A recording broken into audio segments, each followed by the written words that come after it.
ঘরে বসেই যদি আমরা বাচ্চাদের চাহিদা মেটাতে পারি তাহলে বাচ্চারা বাহিরের খাবার খেয়ে অসুস্থ না হওয়ারই সম্ভাবনা বেশি থাকবে।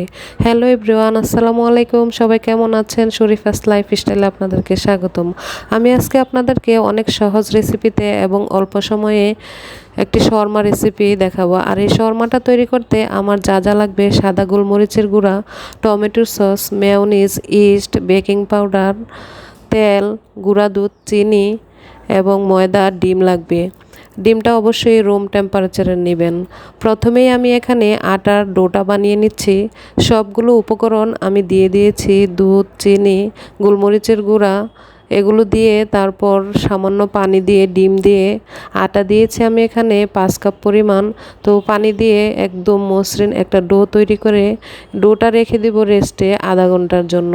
আধা ঘন্টা পর ডোটা একদম ফুলে উঠবে। আমি অবশ্যই চুলার সাইডে ডো রেখে দিব।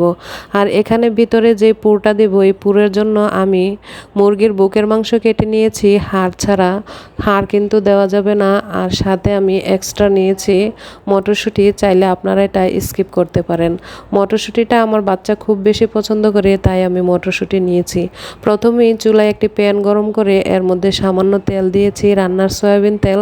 তারপর মুরগির মাংসটা দিয়ে একটু সামান্য হলুদ গুঁড়া আর ধনিয়া গুঁড়া, লবণ দিয়ে ভেজে দিয়েছি সামান্য গরম মশলার গুঁড়া।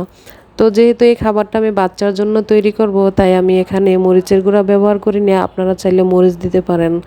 তারপর দিয়ে দিয়েছি টমেটো সস। একটা টমেটো সস আমি বাহির থেকে এনেছি, আর একটা টমেটো সস আমি মরিচ ছাড়া ঘরেই তৈরি করেছি। তারপর মটরশুঁটি দিয়ে সামান্য পানি দিয়ে সিদ্ধ করে আমার ভেতরের পুরটা রেডি হয়ে গিয়েছে। এই পুরটা আমি উঠিয়ে এখানে পরিবেশন করে রেখে দিয়েছি। এখন যে ডোটা করে রেখেছিলাম, এই ডো থেকে রুটি বানিয়ে নিয়েছি। তো রুটি বানানো হয়ে গেলে চুলায় প্যান বসিয়ে একদম অল্প আঁচে রুটি সাদা করে ভেজে নিব। রুটিতে পোড়া লাগানো যাবে না। তো আমি দেখেন কিভাবে রুটিটা ভেজে নিয়েছি। এ পর্যায়ে আমি এখানে মেয়োনিজ দিয়ে দিচ্ছি আর দিয়ে দিচ্ছি টমেটো সস। দুটোকে একসাথে মিশিয়ে দিয়ে তারপর এর ভিতরে আমি পুরটা দিয়ে দিচ্ছি।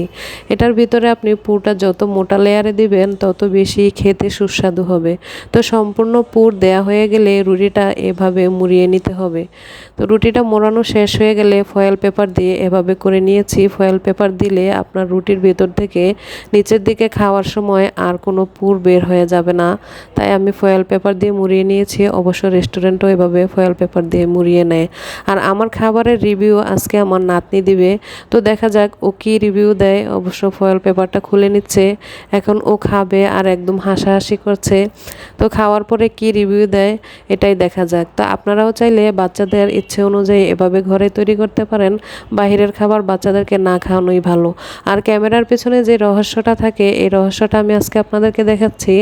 আমি কিন্তু প্রথমে শর্মা বানাতে যাইনি, আমি বানাতে গিয়েছিলাম চিকেন বান। আর এই চিকেন বান বানাতে গিয়ে আমার এটাকে শর্মা বানাতে হয়েছিল। আমি যে ভুলটা করেছিলাম, আমি এখানে বেকিং পাউডার দিইনি, যার কারণে আমার বানগুলো ফুলেনি। যদি বেকিং পাউডার দিতাম তাহলে চিকেন বান হয়ে যেত, একদম ফুলে উঠতো। তো পরবর্তীতে আমি বেকিং পাউডার দিয়েছি। আর এই বেকিং পাউডার দেওয়ার ফলে কিন্তু শর্মার রুটিটাও অনেকক্ষণ একদম সফট থাকে। তো আমার মতো কে কে একটা রেসিপি করতে গিয়ে আরেকটা হয়ে যায়, অবশ্যই কমেন্টে জানাতে ভুলবেন না। আর ভালো লাগলে ভিডিওটি অবশ্যই শেয়ার করবেন। কে কোথা থেকে দেখছেন অবশ্যই জানাবেন।